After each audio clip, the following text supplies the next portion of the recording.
ഞാൻ റെഡിയാ. എന്താ പരിപാടി? എന്തിനാ വിളിക്കുന്നത്? കഴിഞ്ഞ ദിവസം ഞാൻ ഇവിടെ ഉണ്ടായിരുന്നപ്പോഴേ സ്കൂളിൽ വിടാൻ വേണ്ടിയിട്ട് വിളിച്ചിട്ട് ചിലരൊന്നും എഴുന്നേറ്റ് വന്നില്ല. അവസാനം ഞാൻ ചിത്രമായ ഓഫറൊക്കെ കൊടുക്കേണ്ടി വന്നു. ആദ്യം എഴുന്നേറ്റ് വരുന്ന ആൾക്ക് എന്റെ പല്ല് തേക്കാം, എന്നെ പല്ല് തേപ്പിക്കാന്ന്. കാലം പോയ പോക്ക്. പണ്ടൊക്കെ നമ്മള് സ്കൂളിൽ പോയി എഴുന്നേറ്റില്ലെങ്കിൽ കുട്ടിക്ക് കണ്ട് അടിയായിരുന്നു കിട്ടിയിരുന്നത്. ഇന്നിപ്പോ ഞാൻ എന്റെ പിള്ളേരോട് പറയുന്നത് ആദ്യം എഴുന്നേറ്റ് വരുന്ന ആൾക്ക് എന്റെ പല്ല് തേപ്പിക്കാൻ. അപ്പൊ ആഞ്ചലാക്ക് അങ്ങനെ ഒരു അവസരം കൊടുത്തുകൊണ്ട് അമേലി എന്നോട് പറഞ്ഞു എനിക്കും പല്ല് തേപ്പിക്കണമെന്ന് പറഞ്ഞു. ഞാൻ പറഞ്ഞു രണ്ടുപേരും കൂടെ ഇവിടെ എന്റെ പല്ല് തേപ്പിച്ചുകൊണ്ടിരിക്കാനുള്ള സമയമില്ല. അമേലിക്ക് ഞാൻ വീക്കെൻഡിൽ ഞാൻ അവസരം കൊടുത്തിരിക്കുവാണ്.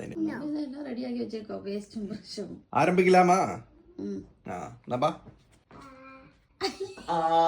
ബ്രഷ് നരച്ചിട്ടില്ല. ബ്രഷ് നരയ്ക്കാൻ പോയത് ഒരാള്. ഞാനുണ്ടല്ലോ ഇനി എനിക്ക് ഇങ്ങനെ ഓരോ സർവീസ് ചെയ്തു തരാൻ വേണ്ടിയിട്ട് ആൾക്കാർക്ക് അവസരങ്ങൾ കൊടുക്കുവാണ്. എന്റെ ഷൂ എടുത്തുകൊണ്ട് വരാം, എന്റെ ജാക്കറ്റ് എടുത്ത് വെക്കാം. അടുത്ത പ്രാവശ്യം ഞാൻ കൊടുക്കുന്നത് ജോലിക്ക് പോകുന്ന സമയത്ത് എന്റെ ബാഗ് എടുത്തോണ്ട് ഡോറിന്റെ അവിടെ കൊണ്ടുപോയി വെക്കുക അല്ലേ? താങ്ക് യു അമ്മ.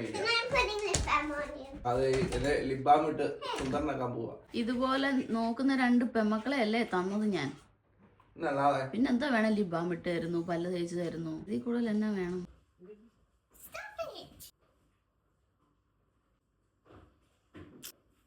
Done?